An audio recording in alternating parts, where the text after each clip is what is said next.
Yes, how are you, Elizabeth? I'm happy to see you. I'm doing very, very well. It's been too long, I think. Awesome, awesome, awesome, Yeah. awesome. So everyone, thank you for joining us for another episode of People Who Inspire. So every weekend we try to talk to someone I deem a change agent, people who would usually stay behind the scenes. And these are people who are doing fantastic work and will be sharing their life journey as well as their projects and their organizations with us. So today I'm excited to be hosting Elizabeth, and she's an amazing person. I've known her for some time now, so I'm really looking forward to an exciting conversation. So, Elizabeth, how's your weekend? How have you been? It's been okay. Having to rebuild my wall. Nothing too exciting, Oh, but it's been really? yeah, Oh boy. yeah. So we just found out a few weeks ago that the building. I don't even know if there's like a homeowners a building agency here in Ghana, but they had Ah, put a mark on our wall that and it just says spray, and I don't know what that means, spray. And so we found out that our wall is too inward, and so we have to push it back. And so it okay. wasn't like it was not planned for at all, but we've been contracting people to help us rebuild the wall. Oh my. So this is like really unexpected project. Yes, yes, very much so. Oh boy. Anyway, and I remember the last time we met. I think, from if my memory serves me right, we had a project with the global shippers, and we had this, I think, training for young girls at your mother's restaurant somewhere. Um, it could have been something Yeah, of the yeah, sort. something like that. Yeah, yeah, Yeah, I yeah. think the last thing that we engaged in it was in going to abattoir to look at the the garbage and the. Yes, yes, I I remember. what was the name of that project that we were embarking on? I completely forgot the name, but I remember Yeah, we yeah. took I pictures. think we went to abattoir and we were doing that. Yeah. So Awesome. that, along with my mom's place, may have been a combination of the last Yeah, thing that yeah. we did. Yes, yes. I remember we had a nice time. And so how has life been? I mean, since we last spoke, I think you were also kind of starting some other projects, as if I Mhm. could remember correctly. But how's everything? How is your organization? So Yeah. my organization, which I think a lot of people know me for, the Girls Education Initiative of Ghana. When I relocated to Ghana, I decided that I would commit, I think 3 years initially to the whole thing, and someone advised me that I should commit 6 years because the way that GEIG works is that we take the girls from basic school as they're rising to junior high school, and then we stay with them till they're done with senior high school. So it's in batches of 3 years, 3 years. So I was advised to stay the course for 6 years, and that way we would really see the impact that I guess the interventions that we give the programming would have on two separate cohorts of students. And so that's going well. And since then, this is our 7th year. I'm sort of transitioning myself out. I don't know what this is, but I'm transitioning myself out, but I'm still somewhat in the background Wow. trying to make sure everything is going well. But I think, I don't know if you know that I also have an academic background in management. And so I decided that I need to be doing something else with my life and with myself. Hmm. I decided to start a small consultancy to support other startup enterprises and individuals with startups with strategic communications and strategic planning consulting, and Oh everything is wow. going well so far. Yeah. Wow. And I think that from and this is a huge gap. Having been in the startup space myself for some time, I see this huge gap. I think that especially from a strategic consulting point of view, a lot of I mean, there's, as far as I know, there's not much, especially within the Ghana ecosystem, for Mhm. startups to receive such consulting support. Yeah. So yeah, So I think it's I awesome. think Well, I've been told that I do a lot of things just on a whim based on my passion and what I think the end goal should be. But I really do a lot of thinking before I put anything out there. And a lot of things come on paper first. And so I think a lot of people, I don't want to make the wrong assumption, but I think a lot of people have an idea, but don't really strategize as to what I need, what the market is like. Is the market saturated with such an idea? Is there going to duplication of efforts or whatever it is that I'm doing? Is it something that people really need or will buy into? So trying to help a few people, I've worked with like 3 organizations so far, come up with the best framework for what they want to do.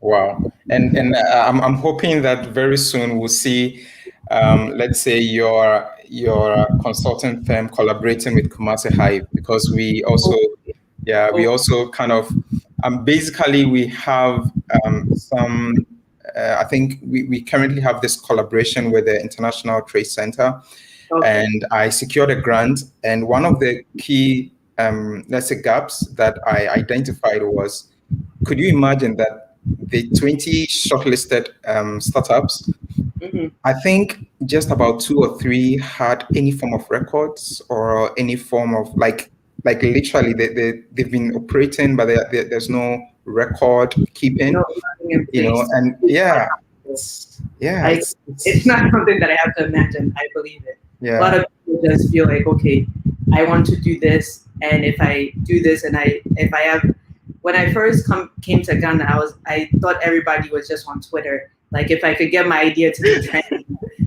then it means that I'm successful. It was one of my biggest critiques that everybody was tweeting about it instead of actually doing the work and putting in the right measures in place. So if and when the time comes, let me know, and I'd love to. Yes, for sure. And when we get such projects where we need, like trainers to train the startups to kind of help them to ideate and stuff like that, definitely. You're on my list. When I'm in my mom's place, it's walking distance. Literally. Exactly. Yeah, in Kumasi. Yeah. Awesome. Just feel free to reach out to me. For sure. So what I normally I'm usually fascinated with each of my guests is their backgrounds, right? So I would like to know, I mean, when I think of Elizabeth, I know for sure that you've been doing a lot of work in Ghana, but I also know you've had some experiences abroad and stuff like that. So can you just walk me through, were you born in Ghana? Did you grow up in Ghana? Did you school in Ghana? How was your typical upbringing like? So I am Ghanaian by birth, Elizabeth Patterson. What more Ghanaian name besides the exactly? What more Ghanaian name could you have? So I'm Ghanaian by birth. My family, luckily or unluckily, won the Visa Lotto back in 1995, and then we all relocated to the U.S. And my entire growing up happened in the U.S. My education, my formal education, all of that happened in the U.S. But then, unfortunately, in 2003, why am I forgetting? In 2003, when I was about to enter my senior year of high school, I was in an auto accident, and that changed everything. So after that, and me recovering for a little bit in the States, we came to Ghana in 2006 to just so we could reconnect with the family and also to try some traditional treatments to see if that would also support my my rehabilitation. And so out of that experience, I came here, and then I was working with an herbalist who told me that he could support me and get my injuries back to, maybe not back to before the accident, but back to a place where it would be functional. So I postponed my going to college for a year. I stayed in Ghana, and then I was volunteering as a first grade teacher for a school in Kumasi, of all places. And from that experience, I decided that I want to do work in education. And I didn't know whether I wanted to be in the classroom teaching, but I wanted to do something in education. Okay. So I went back to the States, and then I did my I guess you guys would say the first degree, my undergrad in political science focusing on education reform. So that brought me back to Ghana to do some extensive research on ed reform here in Ghana and how things in the landscape have been. And after that, I realized that, especially in the rural parts of this country, there are huge gaps between access to education for young women and young men. And that was the birth of the organization. And from sharing the organization idea with members of my family and friends, people were saying, well, a lot of people are doing girls' education work.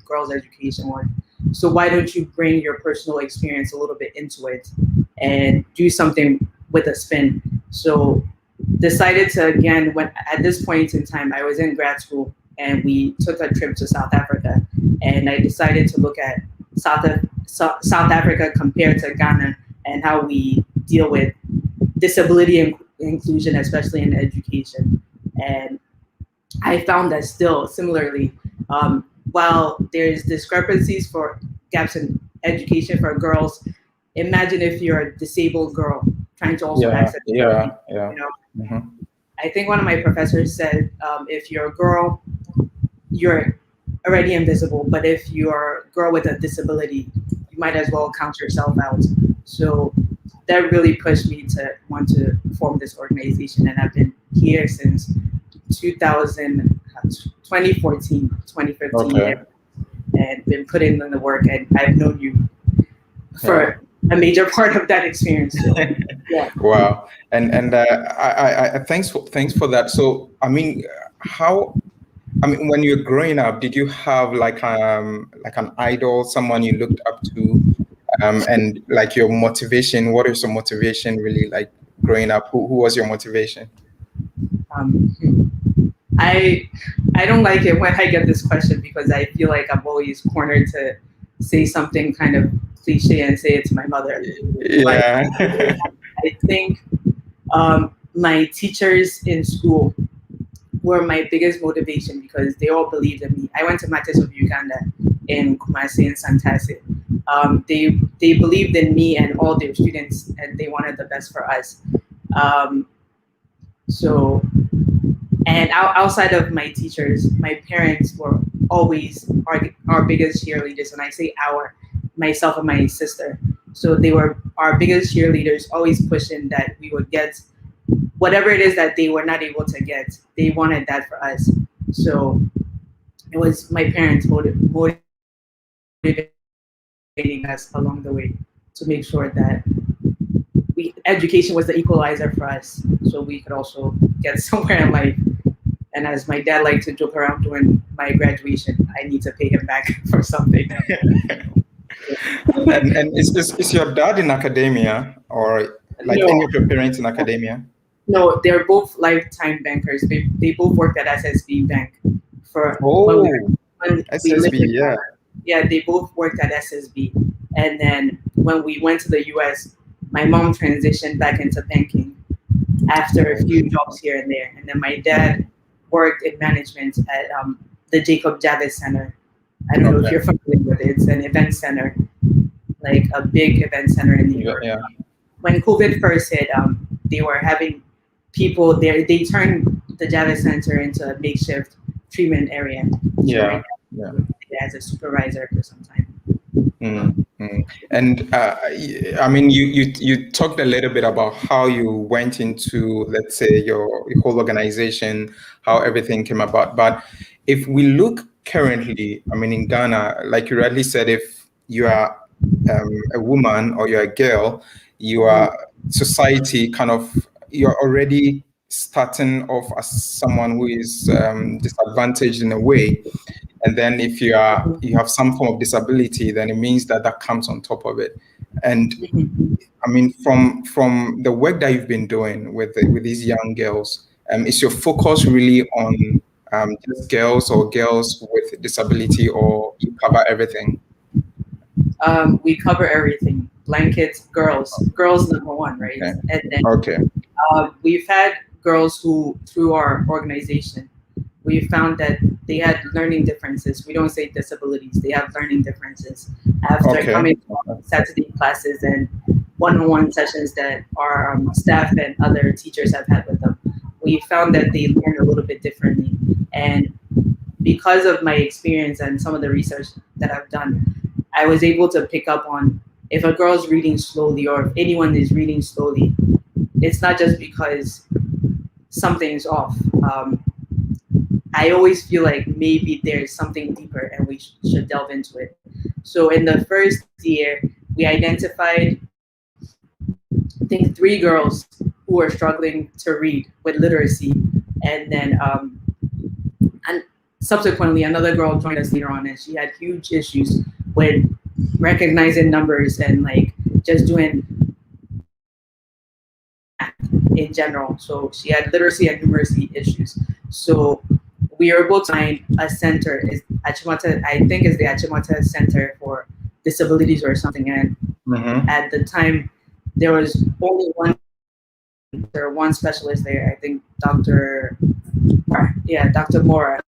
These girls from Kumasi and the one who was in Accra met us at Achimota. And then we stayed there pretty much the whole day. They went through some testing and it was found that of the 3 of them, or at the time it was 4, 3 of them were dyslexic. One was mild and she was doing fine in school, just getting B's and getting by without, and staying basically under the radar. The teachers just thought she wasn't trying hard enough. That's always been found the out case. that she was dyslexic, and a combination of them had dyslexia. And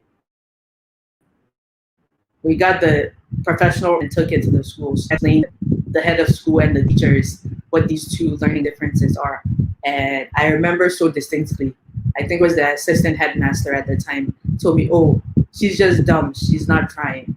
And I had to look at him and I said, "Why would you make that excuse? Like, she's not dumb, she's trying really, really hard. You don't know the struggle she's probably going through to read 1 line or 1 paragraph. Don't just assume that she's dumb. And here's the report to show it, and here's some interventions that you could put in place for her."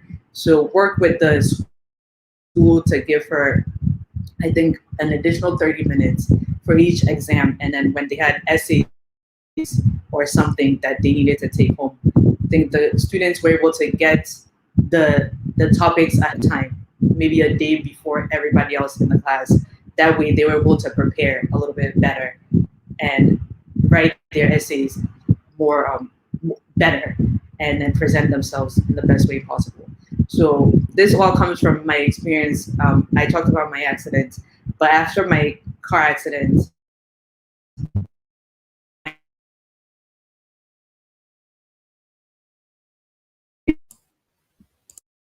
Can you hear me? I think the line is okay. Yeah. Yeah. I can hear you. Can you hear me? Okay. Yeah, now I can hear you. Perfect. Yes. So my skull fractured as a result of my accident, and the impact on my brain, it affected the way in which I learned. And so I had to also get assessed by, at the time I was in college, I had to get assessed by the school counselor to really get a documented report of what my learning differences were. So wow. I always took a lot of my tests outside of the classroom with everybody else, because I know that there was a level of anxiety that I had if I had to be taking a test with the rest of the class. And for me, I think the thing that affected me the most was if we had an hour and all of a sudden I saw the rest of my classmates getting up to leave. I felt like, dumb, like, how come you're not done? Like, how come everybody else is done and you're still sitting here?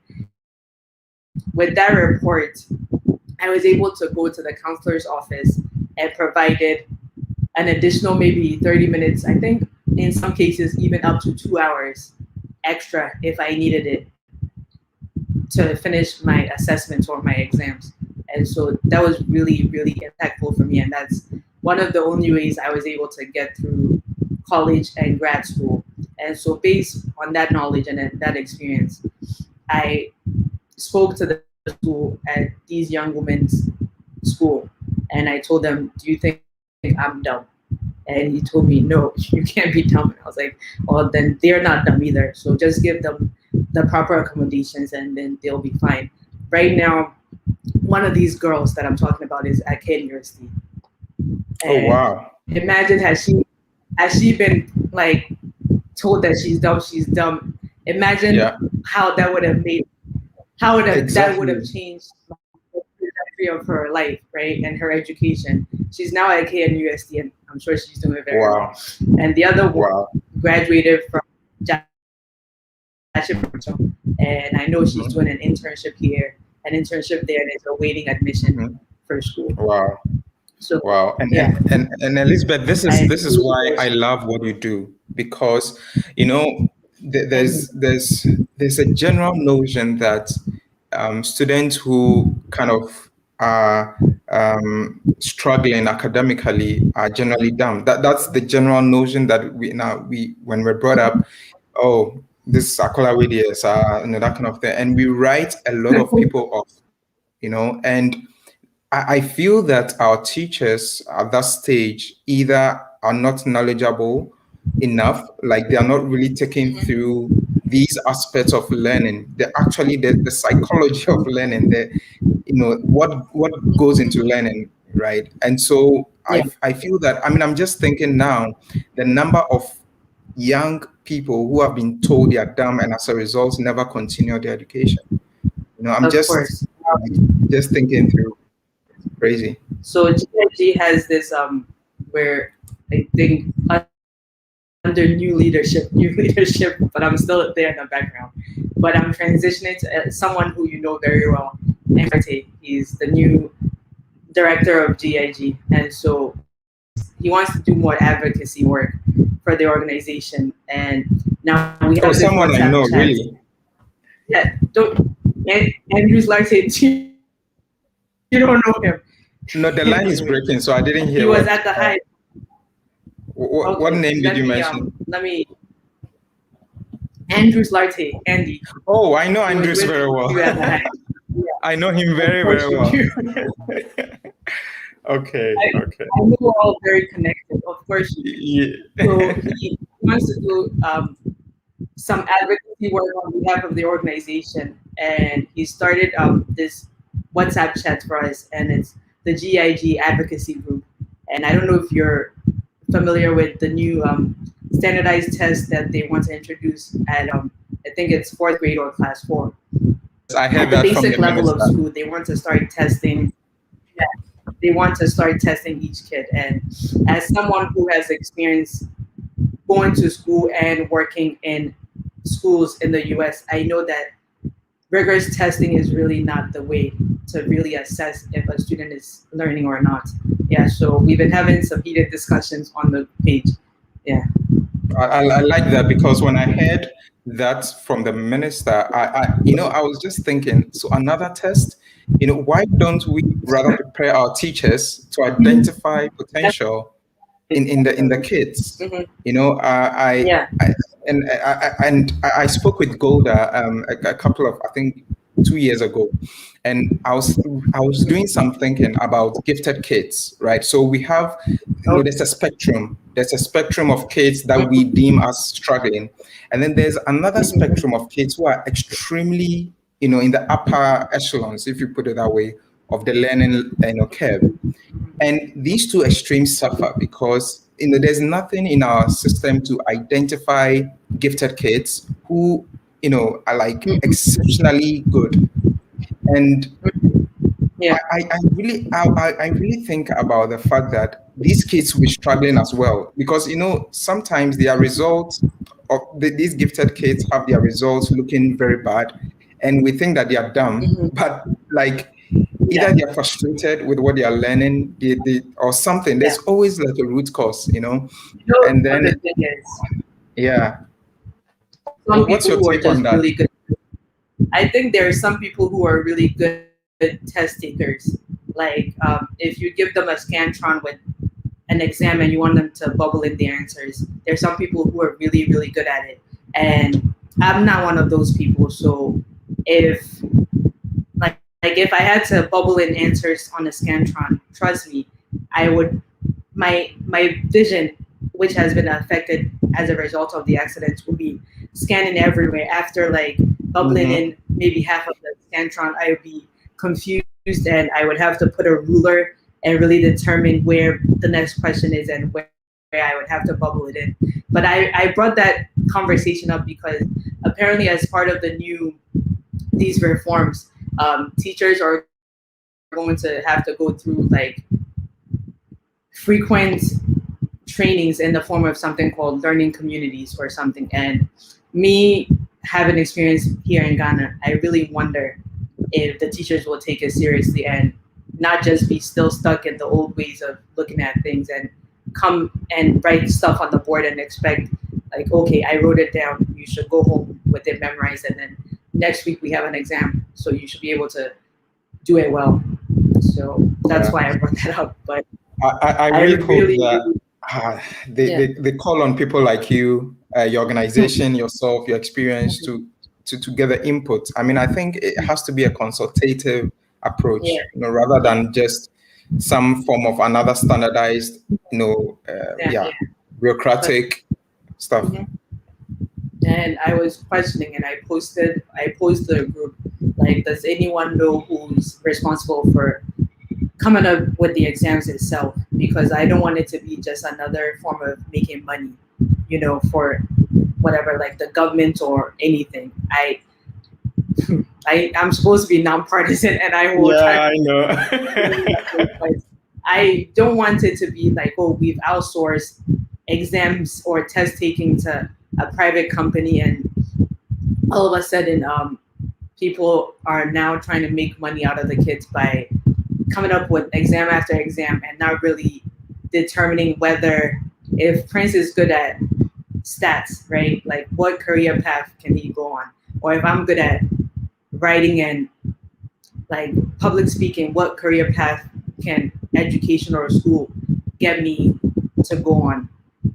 I think those are the things that we should be putting in place, catering our education system to each student's learning ability and their learning needs. So we could have a Ghana or a globe where people are assets to our communities rather than just doing well on exams. And to let's say continue this conversation along these lines, from your point of view, if it's a parent is watching this, and this for me also is quite important, that apart from the teachers, what can parents do, right, to first of all support the awards? Are there any specific process that you can share with us that parents can do to support their kids with these challenges? I know that as parents, and myself included, as a parent, I know that there's always some burdens or some extra things that we have on ourselves. So we send our kids to school, so the teachers are responsible for them for the most part.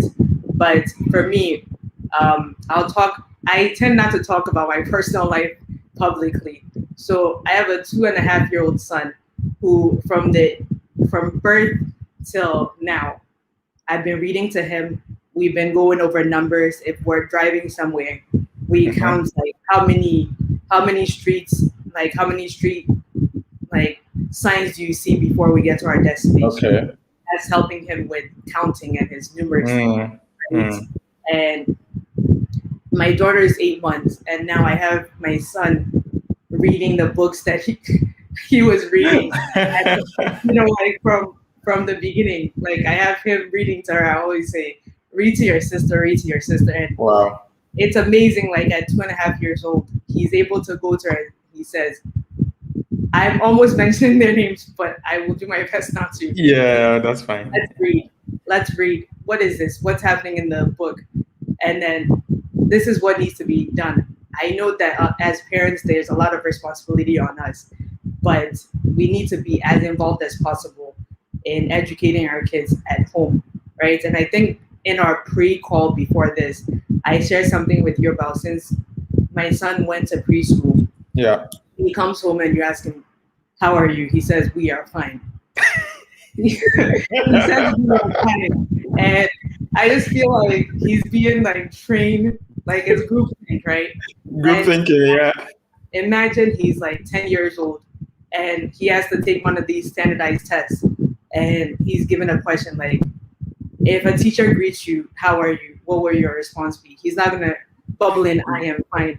He will bubble in, we are fine. We are fine. And so when he comes into the real world, is that really a good standard and a good assessment of his learning? Has he learned that when somebody's greeting you, your response should be, I am fine. And then when you're in a group setting, it's we, right? So myself and their dad have been having conversations about whether me as an educator, whether I should go to the school and really like tell them to differentiate for the kids, like we and I, because I don't want him to be coming to me, his grandmother, anybody else, and he's hearing the question, how are you? And he says, we are fine, right? And I know my son is so amazingly smart that he knows that it's not we are fine. Yeah. He's for himself. But this is what formalized education has done to him in such a short time. So I don't know how I got off on this tangent. No, but I can yeah. I can imagine. I mean, like you said, being an educationist and knowing how the system has been set up. I mean, I can imagine, let's say, the frustration and sometimes that's exactly the word. Yeah. And then like when he comes home, I have to undo most of the things that exactly being taught in school. So imagine like if this is what the standard test is going to be assessing him on, right? Like he's most likely going to fail.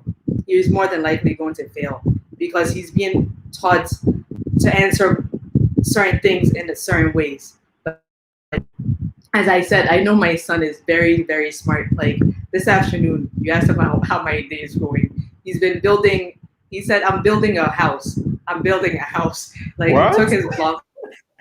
And yeah, he's been taking his blocks and he knows that the triangular block is the roof. So he's been stacking them up and the point where he's like, it's a really tall building and I say it's a skyscraper. And he's like, how do I make sure it doesn't fall over?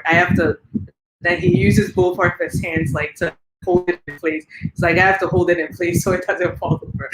So like if he's going to be some engineer, right? I don't want the education system to kill that for him at 2 years exactly. old, Like I want a teacher, a system where they will nurture that, they will be able to tap into that skill and that gift that he has, that we kind of already see it.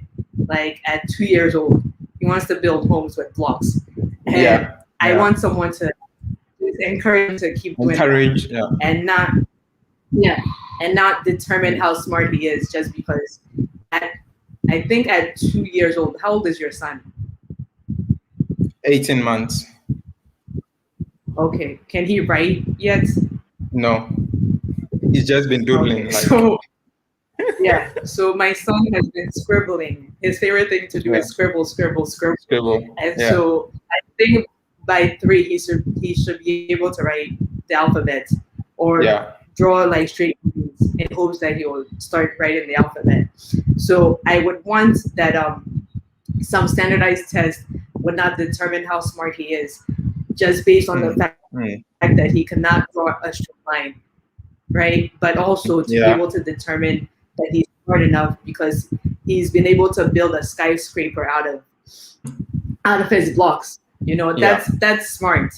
To me, that he's amazingly smart just to be able to do that. Yeah. So that's very true. I mean, if you look at the structure of our educational system, I mean, we'll get back to the special topic of educating girls, but on this topic about kids, right? You mentioned that parents should make time, to really get involved in the education. I think about, when you said that, I just began thinking about, let's say, my mom, right? She was a policewoman who was working sometimes, had night duties. She was in the striking force. So sometimes they had night duties and, stuff like that. And I'm just thinking, growing up in a compound house, in a police barracks, where there was no place to learn, I would mostly wait till everyone slept. So I would always study that after 10 p.m. because then it's a bit more quiet because we shared spaces, we shared the corridors and stuff like that. And then when the lights went out, I had to use candle. So I'm just thinking, like, the very typical Ghanaian parent who, is in a certain class, I'm just thinking how feasible it is for them to, let's say, have that time that, for their kids. I'm just looking at the practicality of how, such a parent would have make time for the kids. It's tough. It's tough. I know how tough it could be. Even me, who I think I would say that I'm of a certain class. I have the privilege to work from home for the most part, right? And so because of that, I'm able to be with my kids 24/7. So it's tough. Like if I had to go out there to work in a bank or sell something in the market, I know that it would not be feasible. But the least you could do is check the homework. Prince, did you get homework from school? Open it to the page. So I check for it and it's done properly. Like that's the bare minimum. Make sure your homework is done. And if you have the ability to make sure that it's done properly, you help them with that. Yeah. And I know that for my kids, they really enjoy having me be part of their learning and their education. Whatever that means, yeah. I like that. I mean, like you said, I mean, just to at least check whether the homework is done. And also, one thing I see with education, mostly in Ghana, from my point of view, is we kind of misconstrue schooling and education, because I feel that society ends up educating us even more than the school, the classroom. I mean, like growing up, for example, I mean, I would always see people throwing rubbish, in the gutter. That's education. Like I'm being conditioned that this is the acceptable standard. So from your point of view, how do we bridge this gap? To really really educate our kids, because I mean, like you said, your son comes home and you have to redo some aspect of what he has been taught. Imagine he grows up, he's a teenager, he's now associating more with his friends, boys, and he's learning, he's been educated, from that angle. So how do we as a society, beyond the classroom, help to educate our kids? That's been my dilemma. I'm not sure what your perspective is. I don't have any answers really to that question, but I would say, I think when I was growing up, when I was growing up, my group of friends, we were all like siblings, and our parents were the caretakers of all of us. And what worked was they would rotate like outings for us. One weekend it would be on Marian's mom. The next weekend it will be on my mom. The next weekend it will be on Wendy's mom. So it was experiential learning in a way. We got to really get what each family or each parent had to offer, right? And I think gone are the days of it takes a village. But honestly, I think it takes a village. If you see a child doing something that's not correct or right, I think if your son is around me, I would hope that you would be okay with me saying, this is not, like, do this the right way. And vice versa. Like, if I really welcome, like, any of my friends correcting my children if they're in their presence, like, or picking up a book and reading to them. So at the basic level, it takes a village. I think those days are gone. Like, we become too individualistic and thinking, oh, if I correct his son, maybe might be upset, but like I think those things need to come back into play. Yeah, It takes I'm a village, 100% with communal you. meeting. Yeah, It needs to I'm come back into the 100% with system you. because I remember. I'll just share a story. I remember when we first went to the U.S. Um, we were in somebody's house, and to this day, I still remember a friend of mine. I think my parents had mutual friends. One of them came to pick us up for the weekend to take us out because we were just new to the US, and he took us to another friend's place. And as 10 and 8 years old, like nobody wants to be watching the news, to be watching CNN. No kids wants to be doing that. And so I think we all like gathered and decided we're going to change the channel. And I think it was on me, being maybe the oldest at the time, to change the channel to cartoons or something. And so in the time I changed the channel and we all watched cartoons and we had fun. But in the instance, I don't recall my parents' friend, me or me and my sister or any of us. They just sat there and let us watch the cartoons. Now when we got home, I remember he told, we were asked how was it, and I was like, oh, we watched cartoons. And then my parents' friend ended up saying, oh, and they changed the channel without asking permission. Prince, if you saw the way my parents went off on us, like it's not something you do, right? Do you think honestly, like if this person who we refer to as uncle has said, don't touch the remote, don't do that. He felt like we embarrassed him, right, in his friend's home.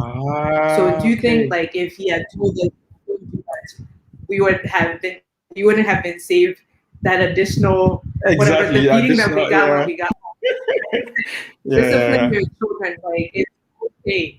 It's okay for somebody else to come in and educate or be parent another person's child. Yeah. Exactly. Yeah. So, yeah. Yeah. It makes perfect sense to me. Yeah. Now coming back to I mean our main topic regarding educating the girl child. What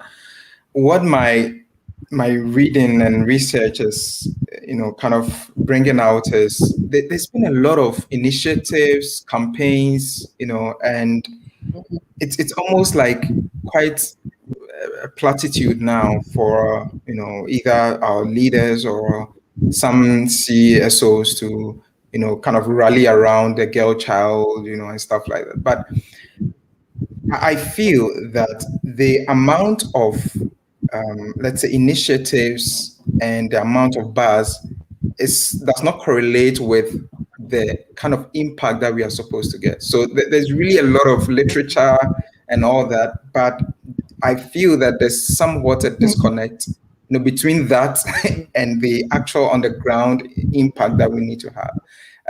Do you have maybe any insight to this that maybe I'm missing? I'm not an expert, so what is your take on this? So I think I honestly believe and agree with you 100%. I really know that there are too many organizations doing similar things or practically the same thing. And I think here in Ghana, especially, if one organization or one person seems to be doing something that is getting their accolades or some kind of recognition, somebody else jumps and tries to do exactly. They think that that's what people do. So for me, I've been pushing this since day one. There's duplication of efforts there and not enough collaboration. Like I feel like the end goal is the same thing, right? Like the end goal for me is to make sure that there's parity between girls and boys accessing education, especially beyond the senior high school level. And so whatever interventions that GEIG is putting in place, I don't see why another organization should be going and trying to do the same thing. And I've been learning from the CAMFEDs, and well, CAMFED is only my point of reference, so I can't really no context. Conversation. Yeah. Because when I first came back to Ghana, or when I came to Ghana, I was born here, I came back. So when I first came back to Ghana to do this work, people kept asking and questioning why why another girls' education organization? And honestly, there was no education at the micro level doing what Yes. we're doing. Yes. So True. there was the need for it. And then as we grew and accolades and like notoriety and all that stuff came, there was comparisons between GIG and CamFed. Yeah. And so there's been instances where I've gone to CamFed to learn, right? And we've at least two of our students have been transitioned to CamFed Scholars Program because Oh, wow. I feel like whatever it is that we're offering them as GIG, it's good enough for them to get to senior high school. And our students basically graduate from GIG when they're done with senior high school. And so if there's a CamFed that is doing the same thing or a similar thing as we're doing for them at the tertiary level, I don't see why we cannot partner with them or we cannot collaborate with them in that way. For me, there's too many people doing too much of the same thing. The same thing. Yeah. Yeah, globally. Like, I wish we would all get together, have a conversation, and say, oh, this is what you want to do. Let's get together. Let's combine our resources and our efforts. And the end goal is basically the same thing. So let's work on it together. I fully agree. I The board. Well, I'm gonna shift so you see this okay. board that I have here. A lot of it is unrelated to GIG, but if you see, it's like the partnerships that we've had just this year alone or that we're working on, right? Wow. We thrive on partnerships. We really thrive on partnerships.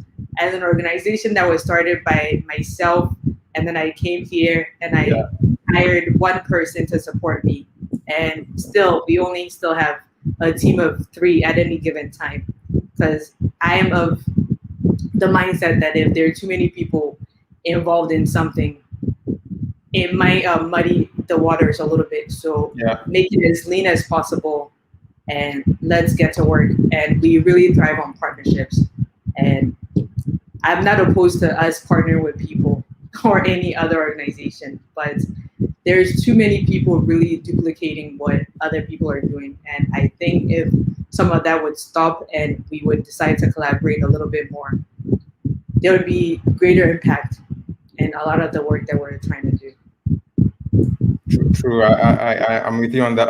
A couple of weeks ago, I granted an interview with an organization, and we're looking at women in leadership. So one of the discussion points I had, we're looking at women in the biotech space. Mm-hmm. One of the conversation points that we had was that a lot of, so one aspect of this whole conundrum on educating girls is we need to, as a society, ensure that we give opportunity to women, in leadership roles to serve as kind of role models.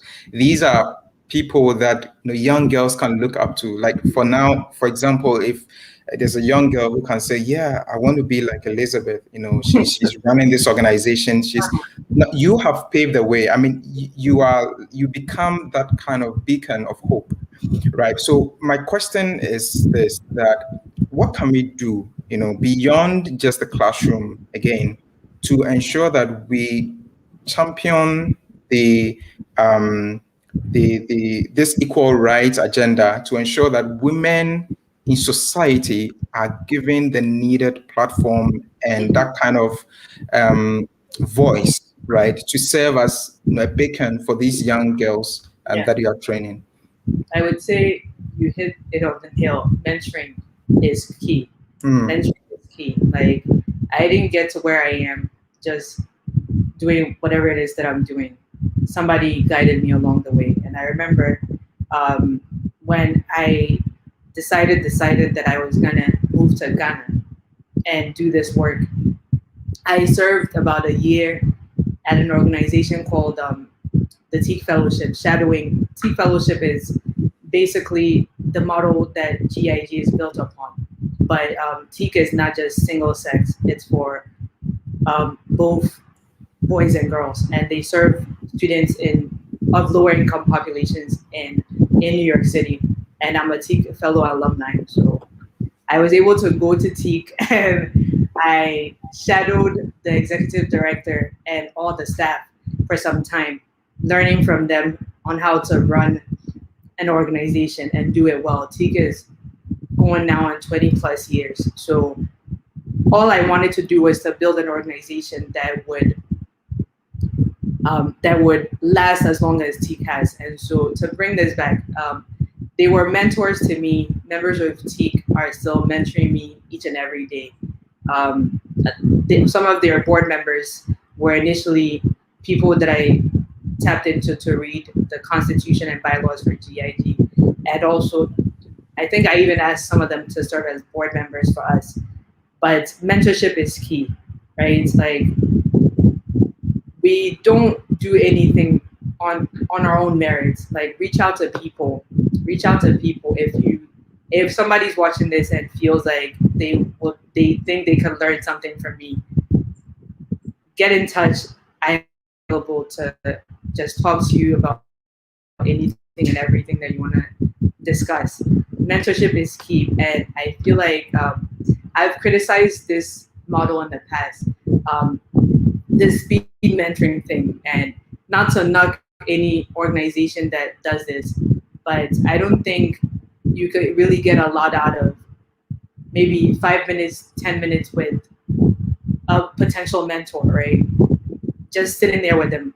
I don't think you could really get that much out of it. I think one-on-one, prolonged, year-long, or maybe 2 years structured mentorship activities between you and one individual or in a group setting is ideal.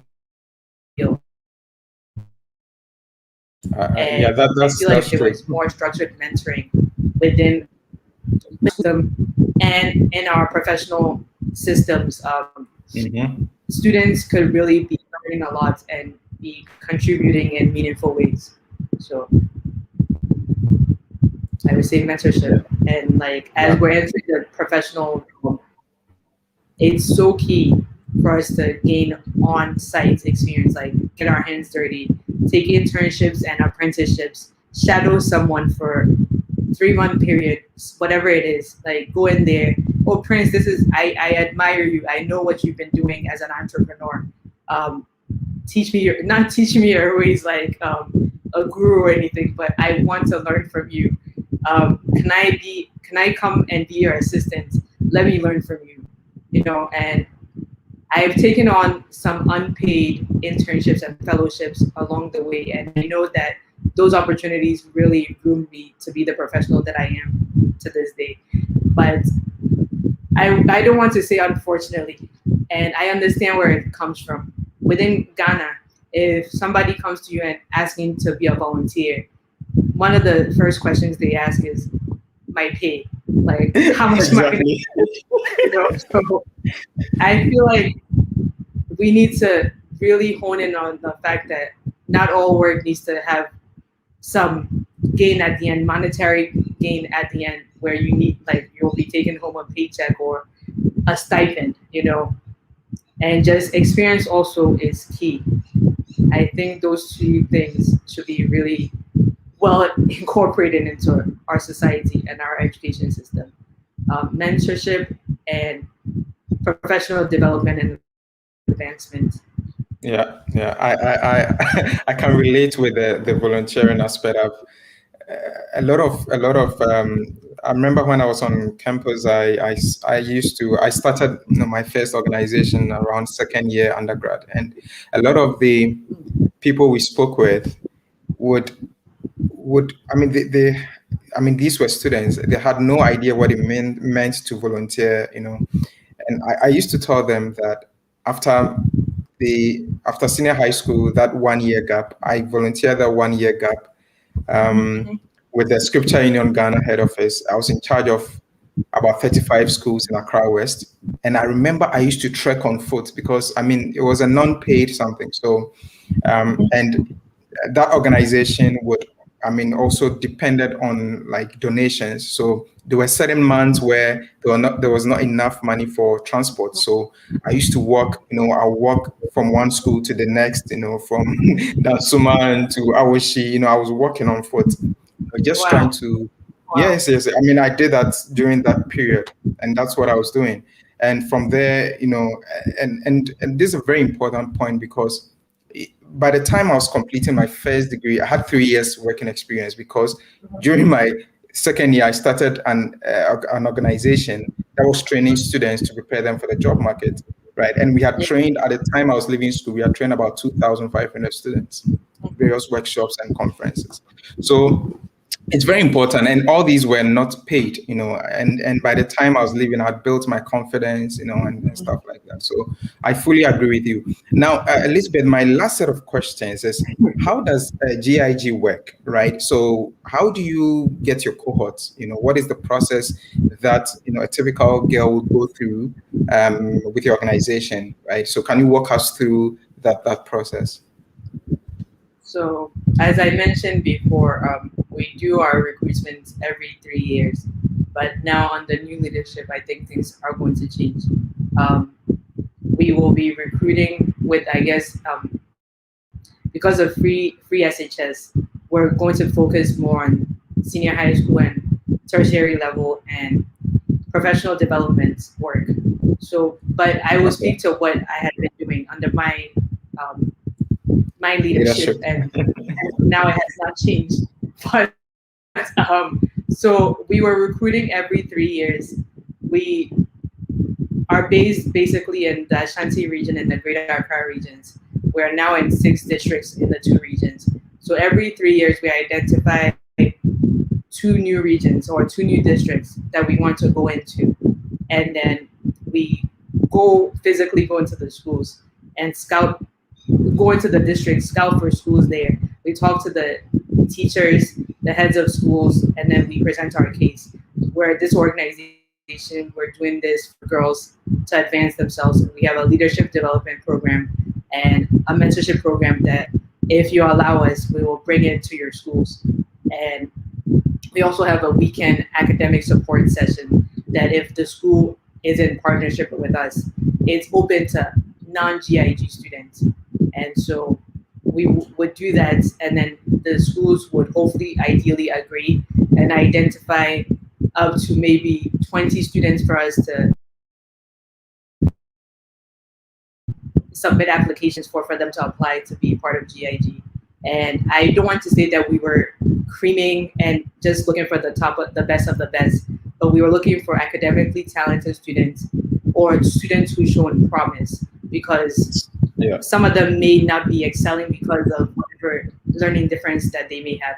So we were looking for the ones who are doing well and the ones who are showing promise, that if given the right interventions, they do well. And then leadership potential and whatever proven leadership that they're doing in the communities and in their schools.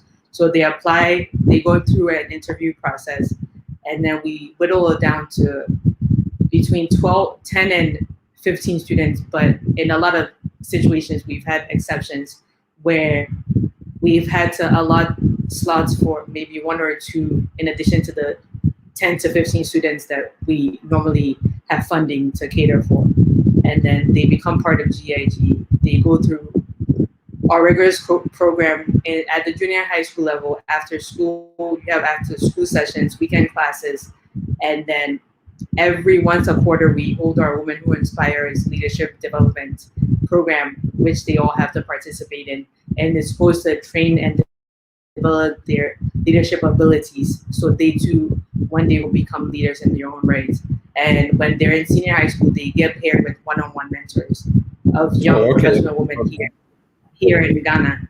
And I think there's been instances where there's been a mentor from outside who is mentoring them virtually. So they get paired with one-on-one mentors as they're growing and as they're in senior high school. And I think that's the age bracket where a lot of things in our lives really begin to matter, and we need strong role models in our lives. Yes, so exactly. Pair them up with these mentors for a year, and I think most of them stay with the students up to they're done with senior high school, and then afterwards. And then after senior high school, they graduate from GIG. And these students in turn have to come and give back to the organization and serve as mentors for younger students. So that's what the model is like. Wow, So and that's actually answered my. Actually come into reality because we now have our first cohort all in tertiary and our second cohort in senior high school fully. So we're now going to see the model come into play. Okay. Wow, and I'm sure with the new leadership, I'm sure the vision was still gather a lot more momentum. Hopefully, the leadership Yes, has been with us for at least, I think, 5 of the 7 years that we've been in operation in Ghana. So the new leader knows exactly the things to do and not to do. Yes. Yeah. That's I have to maybe wrap up. I have 1 or 2 questions from the audience, so I'll just display on the screen and then we can wrap up the conversation. So here I have Kweku asking, if you can see, he says, what is your general perception about homeschooling? Is it the best? Homeschooling. So for me, I talked about my son earlier. All along, I wanted to homeschool him because as an educator myself, I felt like the best thing for him, especially at this age, would be one-on-one tutoring from someone that he's comfortable with, and not to have this undoing of whatever the school or the classroom setting is doing. So initially, we had agreed that he would be homeschooled up until when he started kindergarten, and then up to a certain point, it felt like he needs to be socialized because the need for him to interact and be socialized and be around other children is what really pushed us to enroll him in pre-K. So I'm a proponent of homeschooling, but I also think that if they're out there getting the formal education, right, when they come home also supplement. Exactly. Yeah. So I fully agree, especially. Is it the best? I don't know. Yeah, I mean, in this era of trying to build things like EQs and emotional quotient and other forms of social skills, I think it's important. And so with the socialization, I realized that one of the things that he's still kind of struggling with is sharing, and especially now that he has like, no, it's mine. It's exactly. So I don't know if school is teaching him any of that, but he's in the classroom with all these other kids. So he has to realize that the books, the balls, whatever it is, are not just for him. He's supposed to be sharing. So, yeah. Yeah, I like that example because I think for me the social aspect is absolutely crucial. You see, I think that a lot of things can be learned. A lot of things can be learned, but the social aspect, if you don't start it early, then they become, let's say, too egotistic sometimes, and not too empathetic, because empathy really is really crucial, and stuff like that. I think it's awesome. So my questions are done. What I want to display on the screen now is, how would people be able to support your work? Is there a number they can call? Is there? I know the website, so I'm displaying the website. But how do my viewers, reach out in case they want to support in any way? Right. I used to have our number just from the top of my head, but no problem. I have no problem. You can check. The website is there. You could reach us on the website and via email at info@girls@gh.org. And then, are you writing this down? Yes. I'm typing it. Official number 054-594-1391. 054-594-1391. 1391. Okay. And country 233, since you're streaming. Yes, exactly. So let me just put that here. Then I'll display that also in a minute. Info@girls@gh.org. All right. Thank you very much. Awesome. What we've would be your gone last words to us? I cannot believe we've gone over 1 hour already. Exactly. Yeah. My last words, what would my last words be? I guess support the work that we're doing in any capacity that you deem feasible for you. We are an organization run by a few people who are very passionate, and so all hands on deck. If you feel like you could volunteer for us virtually or in person, please reach out to us. If you feel like you could support one of our students financially, you could get in touch with us and adopt a student and cater for them, especially their senior high school education and tertiary, because free SHS is really not free at all.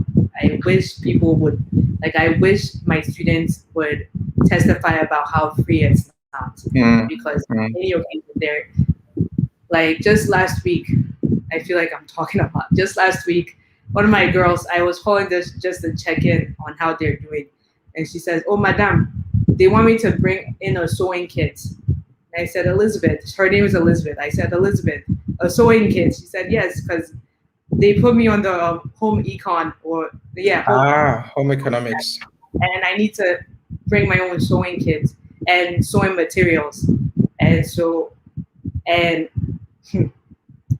How is she going to come up with? Yeah, exactly. So it's I asked her, so the school doesn't have a few sewing machines that you all could practice with? She said, I think there's one.